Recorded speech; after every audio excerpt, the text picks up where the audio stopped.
Ladies and gentlemen, listen to me clearly and hear this deeply. We are living in an age where noise reigns, distractions multiply, and voices flood every corner of our lives. But I came to tell somebody today, your silence is not weakness. Your silence is not surrender. Your silence carries a prophetic weight. You may think that your quietness disqualifies you, that your stillness is insignificance. But God does not measure worth by volume. He doesn't anoint only the loud, the seen, or the applauded. Sometimes the most powerful declaration is the voice you didn't raise, the fight you didn't pick, the word you held back in obedience. When you stay silent under divine restraint, heaven takes notice. Hell gets nervous. Angels lean in. See, the world obsessed with speaking, posting, tweeting, and reacting, there is something heavenly about those who know when to be silent, when silence becomes a shield, when silence becomes strength, when silence becomes a sermon. They told you silence means you're losing. They said your quietness means you're weak, that you're invisible, forgotten, irrelevant. But the kingdom of God flips the script. In a world where noise is mistaken for influence and volume is confused with value, the Spirit of God is raising up people who understand a deeper dimension of strength, the kind of strength that doesn't need to shout. Silence is not weakness, it's wisdom in disguise. It's restraint wrapped in power. It's obedience wearing the armor of stillness. Sometimes the loudest person in the room is the most unsure. The most reactive person is the most wounded. The one who talks the most often knows the least. But when you've been walking with God long enough, you learn that not every battle requires your voice. Not every challenge deserves your response. Not every lie needs to be corrected by you, because when heaven backs you, you don't need to shout to be heard. When favor covers you, you don't need to fight to be seen. When truth surrounds you, you don't need to scream to prove it. The silence of the wise weighs more than the noise of fools. There are moments when silence speaks more clearly than any sermon, any statement, any speech. Silence says, I'm not driven by impulse. I'm led by the Spirit. Silence says, I don't have to prove myself. I know who I am in God. Silence says, I'm waiting, not because I'm stuck, but because I'm synced with divine timing. It is wisdom to speak when it's time, but it is a higher wisdom to know when not to speak. That kind of wisdom only comes from intimacy with God. Silence doesn't mean you're uninformed. It means you're unshaken. It doesn't mean you're afraid. It means you're focused. It doesn't mean you have nothing to say. It means you've chosen to say it with your life instead of your lips. Some of the most powerful people aren't loud, they're disciplined. They don't shout their progress, they let their fruit do the talking. Remember, Jesus stayed silent when the accusations came. Not because he was weak, but because he was secure. He knew the truth, and he knew his purpose. He didn't need to fight back when he had already overcome. Silence becomes sacred when it's guided by faith and not fear. It's not silence from defeat. It's silence from authority. It's not silence from exhaustion. It's silence from discernment. It's knowing that one word spoken out of alignment with God can undo what years of obedience have built. And you've come too far for that. There's a maturity that can only be seen when you hold your peace. When you could expose a lie, but you cover it with prayer. When you could respond to the insult, but you bless instead. When you could defend yourself, but you let God speak on your behalf. That's not weakness, that's power under control. That's not silence out of fear. That's silence birthed in fire.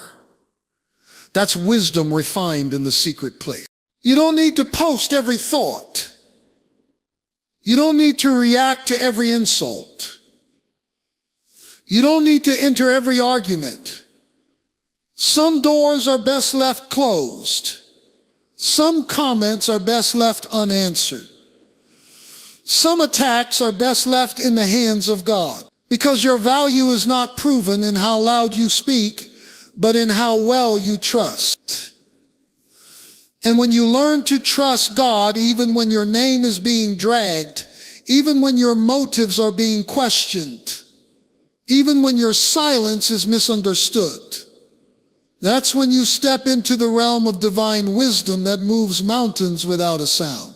The enemy doesn't fear your volume.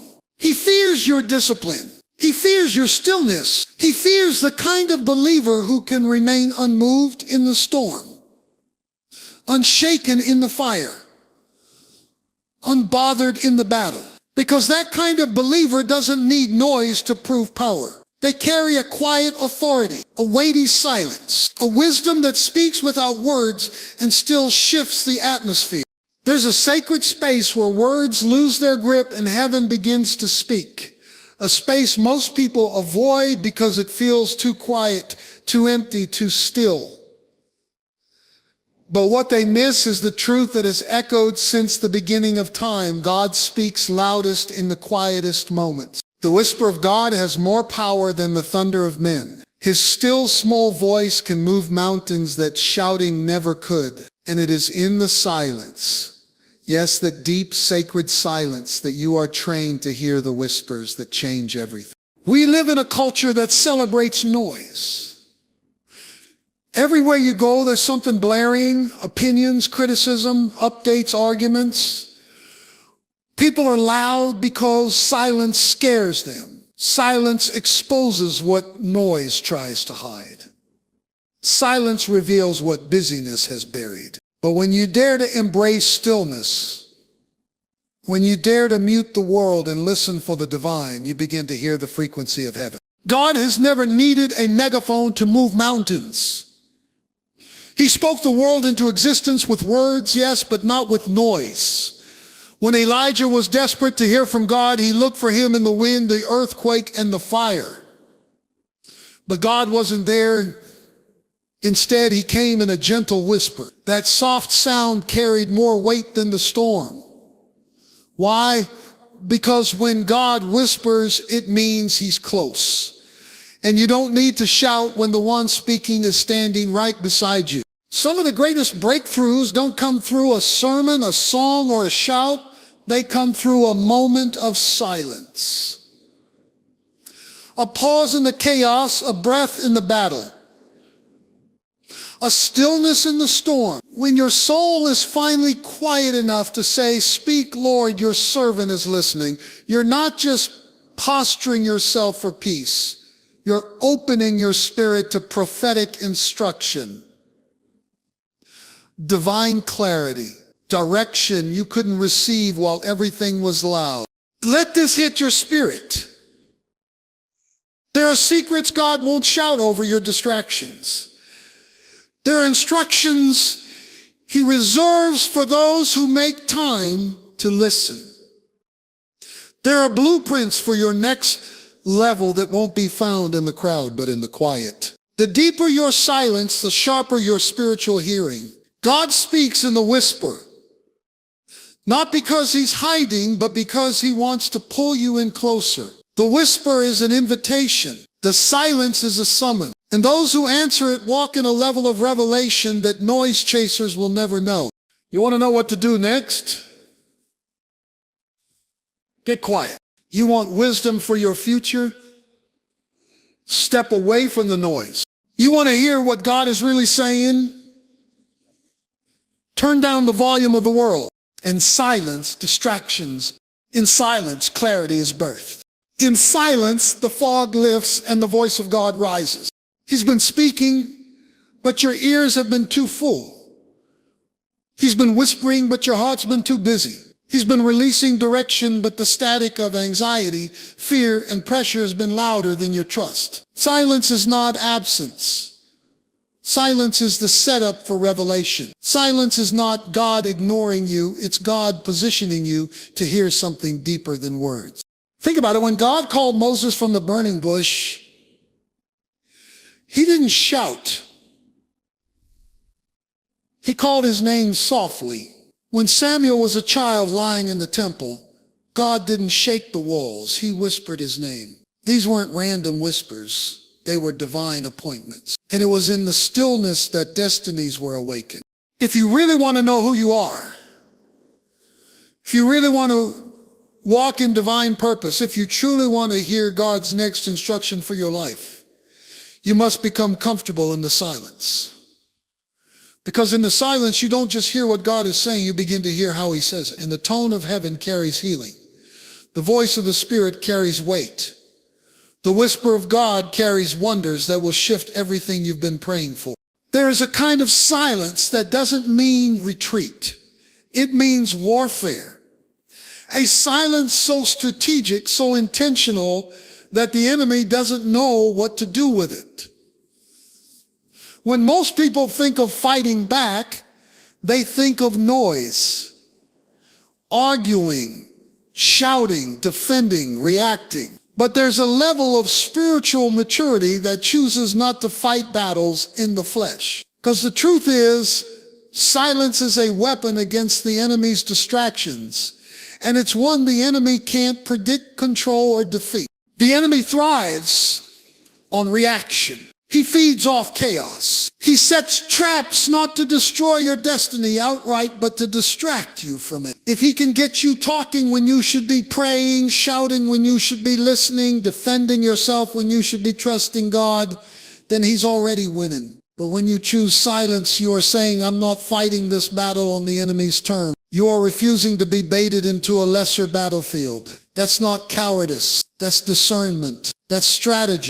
There is power in resisting the urge to respond. There is strength in holding your tongue when everything in you wants to retaliate. There is divine authority in choosing stillness over struggle. Because every time you stay silent when the enemy expects noise, you starve his influence in your life. He expects you to blow up, lash out, fall apart. But when you remain calm, when you stay quiet, when you resist the chaos, he loses his grip. His plan collapses under the weight of your stillness. Think about Jesus. When he stood before his accusers, he said nothing. When he was mocked, lied on, spit on, misunderstood, he didn't try to correct their narrative. Why? Because he wasn't fighting for his reputation. He was fulfilling his mission. And you have to decide, are you going to fight for your pride or are you going to protect your purpose? Because every time you answer the enemy with silence, you're reminding him that you don't have to play his game to win your war. There's a wisdom in silence that confuses hell. The devil doesn't know what to do with someone who doesn't flinch, doesn't panic, doesn't shout back. He can't measure your next move when you're not broadcasting every thought, every emotion, every struggle. He studied your patterns, but silence breaks patterns. It creates a holy unpredictability. It shifts the battle into God's hands. It tells the enemy, you don't get access to my energy. You don't get access to my peace. You don't get access to my response. Some of your greatest victories will come not because you fought louder, but because you stayed quiet longer. Because you turned your face to the wall like Hezekiah and prayed instead of panicking. Because you took your pain into a secret place instead of social media. Because you trusted that God heard what they said about you and decided not to clap back. That silence is soaked in spiritual power. It's not passive. It's active resistance. It's faith in action. It's saying, I don't need to defend myself. My silence is my shield. The enemy is a master of noise. He loves to stir confusion, division, distraction. But silence cuts through his tactics like a sword. When you stay silent under the direction of the Holy Spirit, you shift the atmosphere. You take the war out of the natural and move it into the supernatural. And that's where the real victory is won. Not with raised voices, but with raised faith. Not by defending your image, but by defending your assignment. Not by reacting, but by remaining rooted. Every time you resist the urge to be loud and choose the power of silence instead, you're declaring war on distractions. You're telling the devil that your peace is not for sale. Your emotions are not his playground. And your destiny cannot be derailed by drama. You're saying, I won't be manipulated. I won't be provoked. I won't be pulled out of position. Because you understand real power doesn't panic. It prays. Real warriors don't always roar. Sometimes they stand silent, confident that God is doing more behind the scenes than noise ever could. There comes a point in your walk with God where silence becomes a mark of spiritual maturity. Not because you've run out of words, but because you've outgrown the need to always use them. You've come through enough battles to know that not every situation deserves a response, not every provocation deserves attention, and not every voice deserves an answer. Your obedient silence is a sign of maturity, a maturity that's been forged through fire, through failure, through long nights of prayer and quiet seasons of preparation. The immature talk to be understood. The mature remain silent because they already understand. They know the cost of careless words. They know that a single reaction can derail a divine instruction. When you're walking close with God, you begin to realize that obedience doesn't always look like action. It often looks like restraint. It takes strength to speak the truth, but it takes even more strength to wait until God says, it's time. Maturity knows that timing is as important as truth.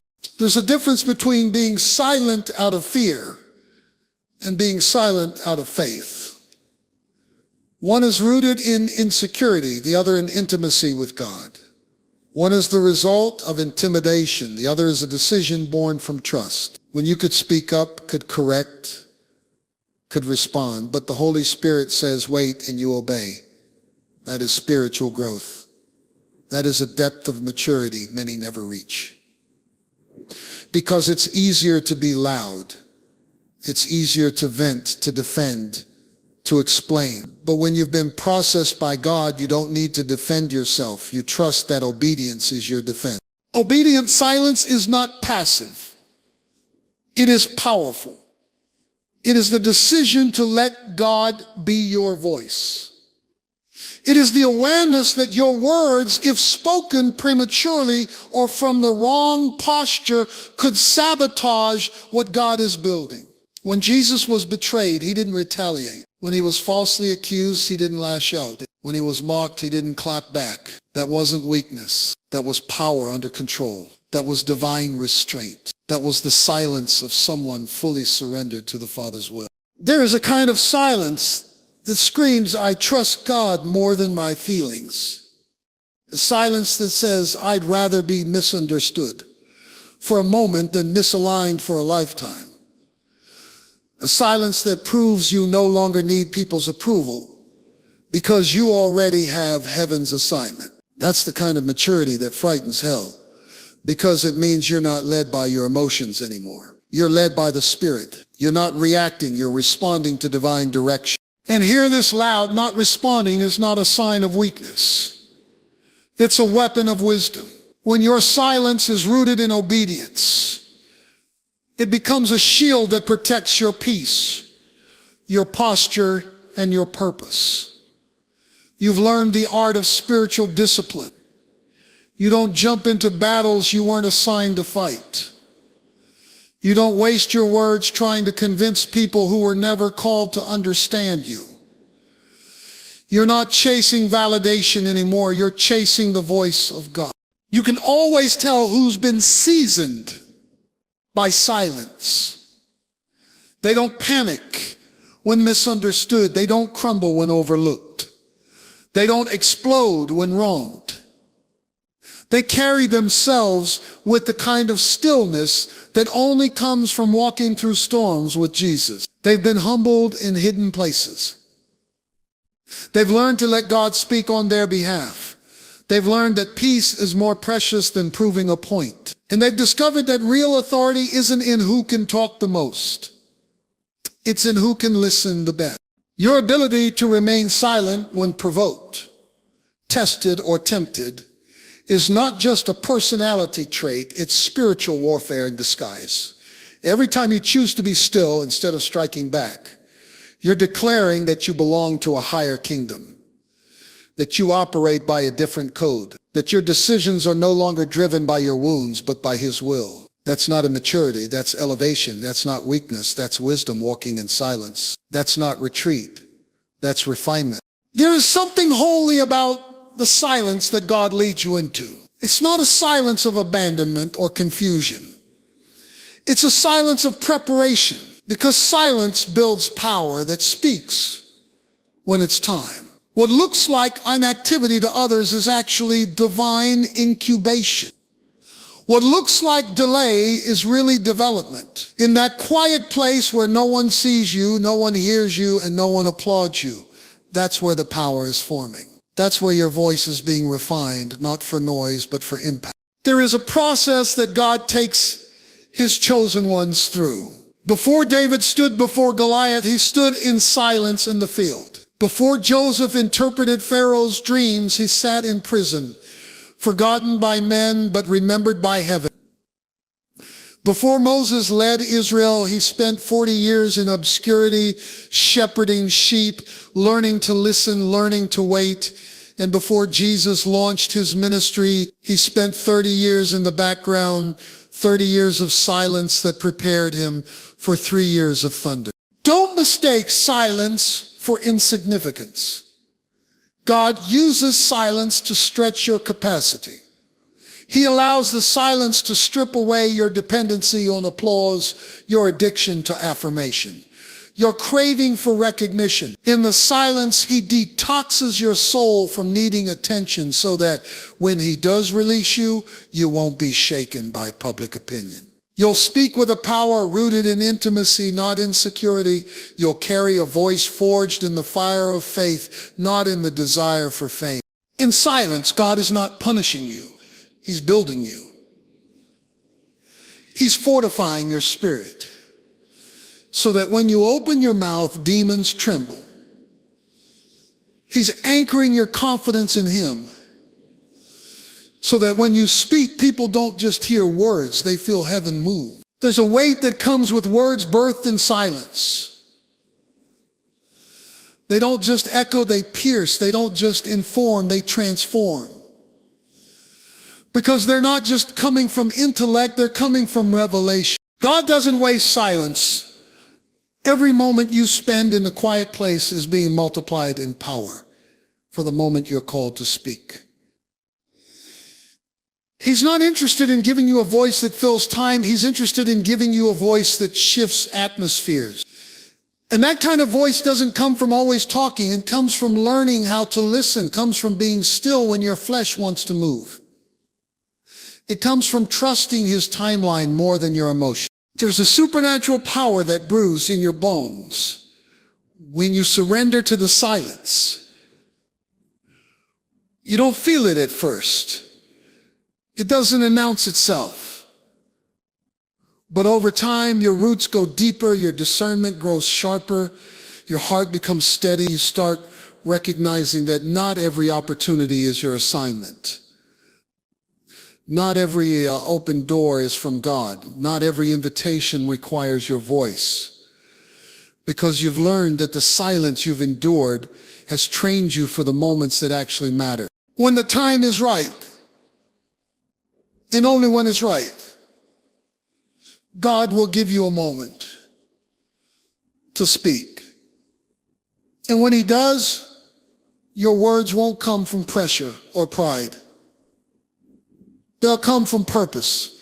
You won't need to try to impress, convince, or perform. You'll simply release what's been cultivated in the silence. And that alone will carry a power no one can deny. People will wonder, where did that boldness come from? How did they speak with such authority? And the answer will be simple. You spent time in silence, where God built your voice in secret. This is the hidden power of those who wait well. You're not wasting time. You're gathering oil. You're storing strength. You're preparing for an appointed moment. Because when God releases you to speak, it won't be noise, it will be breakthrough. It won't be random, it will be prophetic. It won't be rushed, it will be right on time. Your voice is coming, but for now, let the silence shape it. Let the silence strengthen it. Let the silence saturate it with glory. There's a kind of silence that doesn't just hold back words, it carries the weight of heaven. It's the silence of someone who walks so closely with God that their stillness becomes a statement, their quietness becomes a weapon, and their restraint becomes a signal in the spirit realm. Prophetic silence commands divine attention. It's not empty. It's not random. It's a language heaven understands. It is the kind of silence that stops angels in their tracks and makes demons uneasy. Because it isn't just about what you're not saying, it's about who you're listening to. There are moments in your life where God will lead you into silence. Not to punish you, but to posture you. To align your spirit with his rhythm. To prepare you to carry something sacred. In that sacred silence, you are not overlooked. You are overshadowed by the Most High. In that quiet space, you're not forgotten. You're being fine-tuned to hear frequencies that can't be picked up in the noise of everyday life. Prophetic silence doesn't mean you've been sidelined. It means you've been selected for a deeper assignment. Heaven doesn't always respond to volume. It responds to alignment. And when your silence is a response to divine instruction, when you choose to be still when your flesh wants to fight, when you choose to hold your tongue when your pride wants to speak, you choose to stay hidden when your ego wants to be seen, that silence becomes a fragrance that ascends before the throne of God. It's the sound of trust, the sound of surrender, the sound of readiness, and heaven takes notice. Prophetic silence says, I don't move until he speaks. It says, I trust God more than I trust my own understanding. It says, I'm not just looking for answers, I'm waiting for assignment. And God will always honor the one who chooses his voice over their own. He will always draw near to the one who dares to remain still until the Spirit says, move. You see, silence in the kingdom isn't passive, it's prophetic. It speaks without speaking. It declares without words. It shifts atmospheres because it is rooted in obedience. There are times when God will silence you in public because he's speaking to you in private. He's not silencing you to shame you, he's silencing you to download strategy, to refine your authority, to deepen your discernment. It was silence that prepared Esther before she ever opened her mouth before the king. It was silence that kept Mary carrying the word in her womb before the world ever knew who she was. It was silence that rested over Jesus before he stepped into public ministry. That prophetic silence wasn't void of purpose. It was full of power. It carried preparation. It carried obedience. It carried heaven's attention. Some people think silence means you're invisible, but they don't understand how heaven works. In the kingdom, silence is not invisibility. It's influence in hiding. It's the process where your spirit is being conditioned for weightier things. It's the place where you're learning to hear what others miss. It's the training ground for those who are called to speak when it matters most. When others are busy broadcasting, you're busy listening. And when the time comes, you won't just echo, you'll prophesy. God honors silence that comes from a yielded heart. That kind of silence speaks louder than arguments, louder than defenses, louder than opinions. It tells heaven, I'm available. It tells God, you can trust me to speak only when you say so. And when you live like that, God will begin to reveal things to you in the silence that he won't reveal to the noisy. Because noise may impress people, but silence invites God. And when God sees a vessel willing to stay quiet until commanded to speak,